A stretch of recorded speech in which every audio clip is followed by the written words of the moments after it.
Hi students, for our final law of exponents, we are going to look at how is a power raised to a power. So if you want to pause your video to go ahead and jot that down.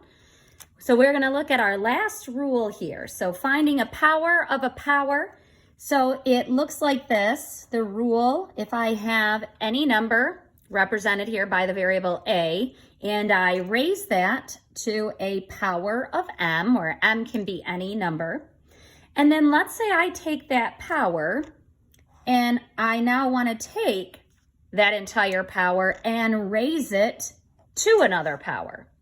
So I'm taking the power, a to the m power, I'm taking that whole power and raising it to the nth power.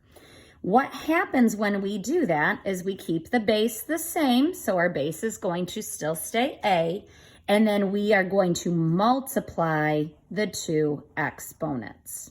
Okay, so when you are taking a power raised to another power, keep the base the same and multiply the exponents.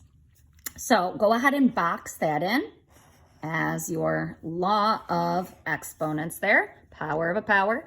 And then in writing, we can go ahead and write that out. So again, we are still going to keep the base the same, and now we multiply the exponents.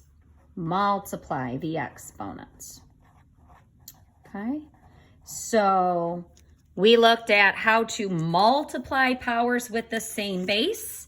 And in that case, we keep the base the same and added the exponents. When we divided powers with the same base, we kept the base the same and subtracted the exponents. Now, when I'm taking a power and raising it to another power, I keep the base the same and multiply the exponents, okay? So let's take a look at some examples of this. So let's say I have the power m to the 8th power, and I want to take that entire power and raise it to the 5th power. So here's taking a power of a power. So it would look like this. So following our rule here, it says we keep the base the same. So my base will stay m. And then I'm going to multiply the exponents together. So 8 times 5 is going to give you an exponent of 40.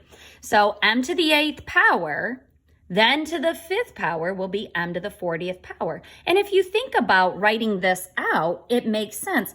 That means we would have m to the 8th power times itself 5 times. Okay, so m to the 8th times m to the 8th times m to the 8th times m to the 8th. Okay, so this is m to the 8th power to the 5th power. So we know the rule of multiplying powers that have the same base. We know that we add the exponents, okay? So if you add 8 plus 8 plus 8 plus 8 plus 8, you get 40. So therefore you have m to the 40th power. So that's why this works. What if we have a coefficient involved? What if I take 2 times a to the 3rd power, and I want to raise that entire power to the 3rd power again? So I have 2 times a to the 3rd power, that entire quantity raised to the 3rd power. So when this situation occurs and you have this power in parentheses here, what I'm actually doing is I'm taking the 3rd power of 2 and the 3rd power of a to the 3rd power, okay? Because you got to remember, this is like we're multiplying. So I would really be taking 2 to the 3rd power and then a to the 3rd power to the 3rd power. Okay? So you kind of have to think about breaking it up that way. So 2 to the 3rd power is 8, 2 times 2 times 2. And then following this law of exponents here that says when we raise a power to a power, then we multiply those exponents. So I'm going to keep the base the same here, a, and multiply those exponents. 3 times 3 is 9. So then your answer would be, you could write it this way, 8 times a to the 9th, or you can write it this way, shows the same thing. Okay, let's take a look at one more of those. What if I had the power x squared times y to the 4th power, and I want to raise that entire thing to the 6th power? So again, because I have two terms in here, I have x squared and I have y to the 4th, I'm multiplying them together, I need to apply this exponent to both, the x squared and the y 4th. So if you want to rewrite it this way, okay, it's like I'm taking x to the 2nd power and then to the 6th power. And then I'm multiplying that by y to the 4th power. And then I'm taking that to the 6th power. Okay, so I can rewrite it, I can expand it out this way so that I can see I'm taking both terms in parentheses here, both of them to the 6th power. Okay, and then again, following our law here, if I'm raising a power to another power, keep the base the same and multiply your exponents.